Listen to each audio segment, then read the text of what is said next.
परम पिता परमात्मा और उनकी सभी पवित्र आत्माओं को नमस्कार।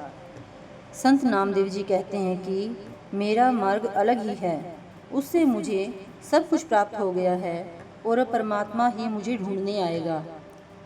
मुझे न तो जगत के भोग ही चाहिए, ना मुझे मुक्ति चाहिए। मेरा अंतिम लक्ष्य कुछ और ही है। मुझे मेरी वस्तु मिल गई है, मैंने अपने आप को पा लिया है। मैंने परमात्मा प्रेम का सुख समझ लिया है। ना मुझे ध्यान चाहिए, ना मुझे ब्रह्म ज्ञान चाहिए। मेरी कुछ और ही साधना है। मैं न तेरी स्तुति करूँगा, न तेरा वर्णन करूँगा। मैंने कुछ और ही मार्ग पकड़ा है। न मैं काया को कष्ट दूंगा, न इंद्रियों का दमन करूँगा। मुझे प्राप्त हुआ ज्ञान कुछ और ही है।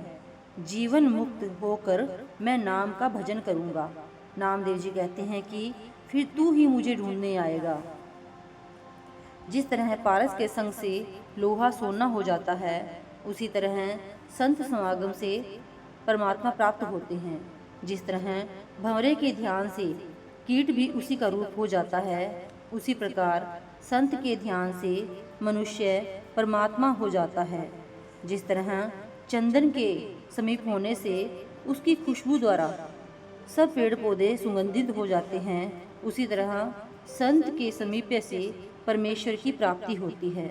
जिस तरह आग में जाने से कोई वापस नहीं आता, उसी प्रकार संत से मिलने से मनुष्य वापस नहीं आता।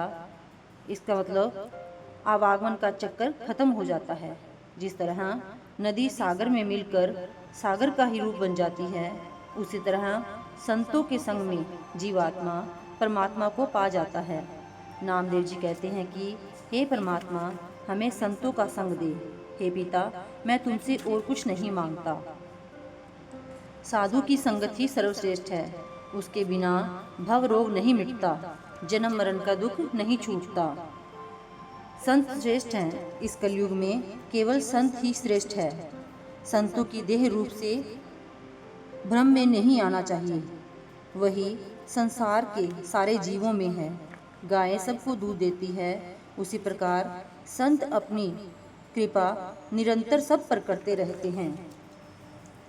मनुष्य स्वयं तो अपने दुख से चिल्लाता है, पर दूसरों को वही दुख देते हुए खुश होता है।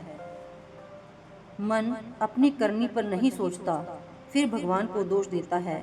कसाई जब पशु की हत्या करने के लिए उसका गला काटता है और गलती से अगर अपनी उसकी खुद की उंगली कट जाती है तो वह दर्द से चिल्लाता है, पर जब पशुओं के गले काटता है तब उसे इसका भान नहीं रहता, अपने दुख से चिल्लाता है, पर दूसरों के दुख पर खिलखिला कर हंसता है।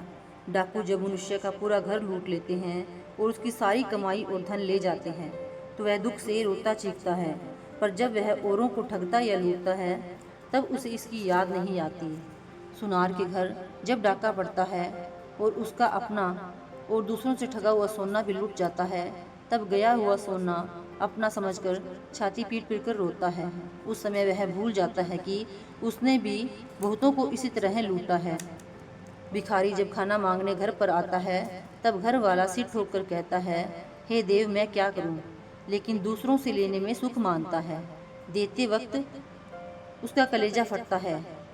बकरे के बच्चे को उसके जन्म से ही मनुष्य अपने बच्चे की तरह पालता है, लेकिन समय पर उसी को मांस के लिए काटता है।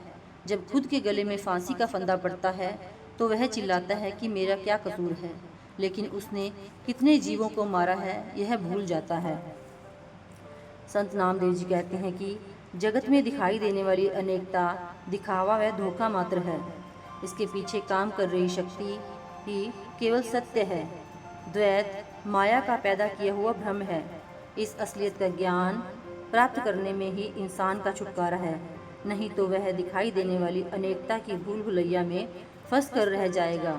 परंतु इस सत्य का ज्ञान सिर्फ पूर्ण सतगुरु की मदद से ही प्राप्त होता है। मूर्ति पूजा की जगह उस सर्वव्यापक निराकार परमात्मा की भक्ति का उपदेश गुरु साहिब देते हैं। भक्ति के सहारे मौत पर विजय प्राप्त हो जाती है। परमेश्वर के नाम के सिमरन और उसकी प्रेम भक्ति के सहारे सच्ची मुक्ति हासिल हो जाती है। जब परमेश्वर प्राप्ति का रस आता है तो जीव संसार के बाकी हर प्रकार के रसों से ऊपर उठ जाता है।